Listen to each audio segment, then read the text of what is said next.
Hello ভাই আপুরা, সবাই কেমন আছেন? আমি আলহামদুলিল্লাহ ভালো আছি। আজকে আমি ছোট মাছ কিভাবে চচ্চড়ি করব হাতে মেখে সেটাই আপনাদের সাথে শেয়ার করব। তো সবাই ভিডিওটা দেখবেন। প্রথমে আমি কাঁচামরিচ, তারপর পেঁয়াজ, লবণ এইভাবে হাতে আমি সুন্দর করে মেখে নিচ্ছিলাম। আসলে এভাবে হাতে মেখে রান্না করলে কিন্তু ছোট মাছের মজাই আলাদা। আসলেও তারপর মাটির চুলায় রান্না করি, সবাই তো বোঝেনি মাটির চুলার রান্না কিন্তু আসলে একটু বেশিই স্বাদ। তারপরে আমি এই যে সজের গুঁড়া দিয়ে দিলাম, তারপরে আমি আবার দিয়ে দিচ্ছি হলুদের গুঁড়া, তারপর আবার দিয়ে দিচ্ছি একটু জিরার গুঁড়া। এগুলা দিয়ে কিন্তু আমি সুন্দর করে আবার হাতে মেখে নেব। এভাবে হাতে মেখেই একদম মনে হচ্ছে রান্না হয়ে গেছে এখনই। তো এরকম করে রান্না করে খাওয়ার মজাই কিন্তু আলাদা। আর অনেকে আবার আছে দেখা যায় কষিয়ে কষিয়ে রান্না করে মশলাটা। আমি আসলে বড় মাছ এরকম মানে মশলাটা কষিয়ে রান্না করি, আর ছোট মাছটা সবসময় হাতে মেখেই চচ্চড়ি করি। তো তারপর আমি তেল দিয়ে দেব, তেল দিয়ে আমি অনেকক্ষণ ধরে কিন্তু মাখিয়ে নেব। তো আমি তেল দিয়ে মাখানো শুরু করেছি, আবার মাখাচ্ছি। তো সবাই ভাই আপুরা, আপনারা সবাই কিন্তু আমার ফুল ভিডিওটা দেখবেন।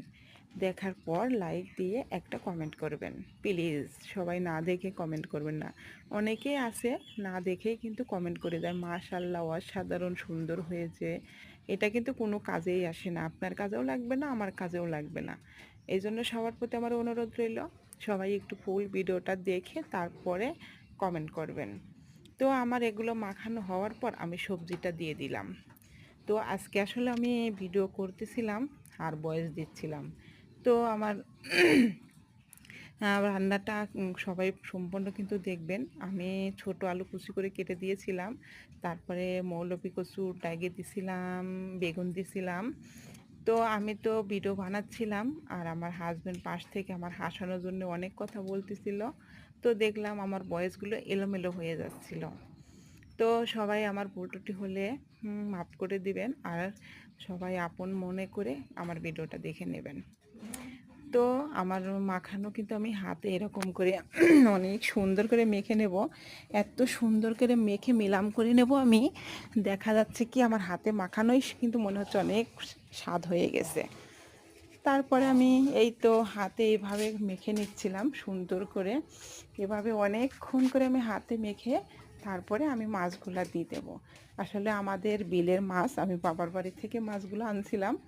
আমাদের মুক্তার বিলের মাছগুলো কিন্তু অসাধারণ স্বাদ। এখানে অনেক রকমের মাছ মেশানো ছিল।